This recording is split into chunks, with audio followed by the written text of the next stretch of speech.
Whether you knew it or not, in retirement over time, your Social Security benefits are going to actually grow faster than your pension. We're going to talk about why that is and what we potentially can do about it. But let's dive right in. So if you're new here, welcome. Great to have you. My name is Dallin Hawes. I'm a financial planner and CFP, and I absolutely love my job where I help you guys, federal employees, retire confident and comfortable every single day, and I absolutely love it.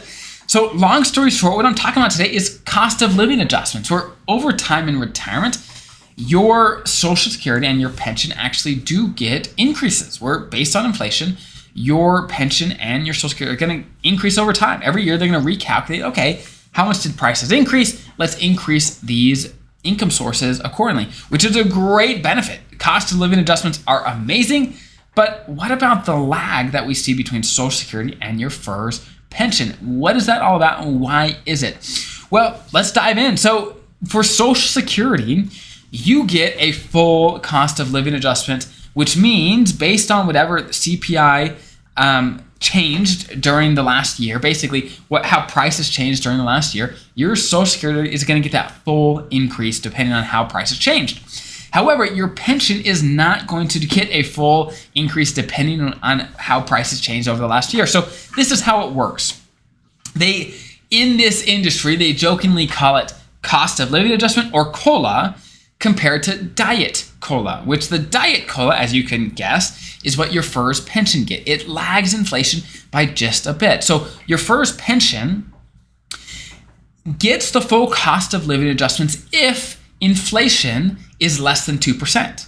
If it's less than 2%, then boom, it's going to match your Social Security increase exactly. It'll be just fine. However, the moment inflation goes higher than 2%, then it won't lag it. It won't match it perfectly. Basically, how it works is if inflation is between 2 and 3%, you get a 2% increase to your pension. And if inflation was higher than 3%, you get whatever inflation was minus 1%. So if inflation was 5%, you get a 4% increase. If inflation was 10%, you get a 9% increase. If inflation was 3, you get 2, right? So that's how it works. So the moment inflation creeps over 2%, then your pension is going to lag inflation by just a little bit. Now, here's the deal. I don't like that. I certainly wish the FERS pension did get the full COLA and not the diet COLA like it currently does. But right now, that's just the case. That is what is happening. And over time, does it make a difference? Yeah, it makes a difference. Is it massive? Well, no, not all the time, especially if inflation stays relatively low. But here's the deal. We can't control exactly what Congress does, but what we can control is how you plan and prepare for retirement. If you go into retirement with a really, really tight income plan where you really don't have a lot of wiggle room, well, that sort of change over time might affect you pretty significantly. But if you have a retirement plan where you've got lots of wiggle room and you're not living paycheck to paycheck, you can say, in retirement, then you're going to be fine. Over time, it's not going to make that big of a difference. So it's all about having a good plan so that you're not strapped by every little small thing, because things change in retirement. Things do. And could they start giving you full cost of living adjustments to your pension later? Yeah, maybe they'll change the world, but I doubt it. The government kind of needs all the money they can get right now. We'll see, though. We'll see. We don't know for sure.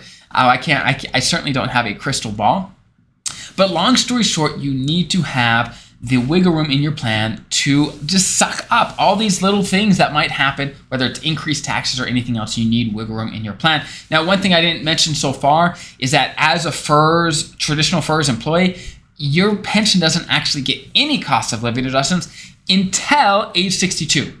If you retire at 57, then your pension does not get any increases at all until age 62, and that's when the cost of living adjustments start. So keep that in mind as well, is that during those 5 years potentially, or whenever you retire during that time, if you retire 62 plus, then no problem, your cost of living adjustments start right away. But if you don't, you retire before 62 as a traditional FERS employee, then you don't. There is a lag, okay? Now, for you special provision folks, you law enforcement, air traffic controllers, firefighters, that doesn't apply to you. You get cost of living adjustments along the way. But for traditional FERS, you do not get cost of living adjustments until 62 on your FERS pension. I hope that's helpful, guys. If you have any questions yourself on any topics when it comes to your federal retirement, there's a link below in the description to submit those. Good luck with everything. I hope that's helpful. Have an incredible rest of your day. I'll see you guys next time.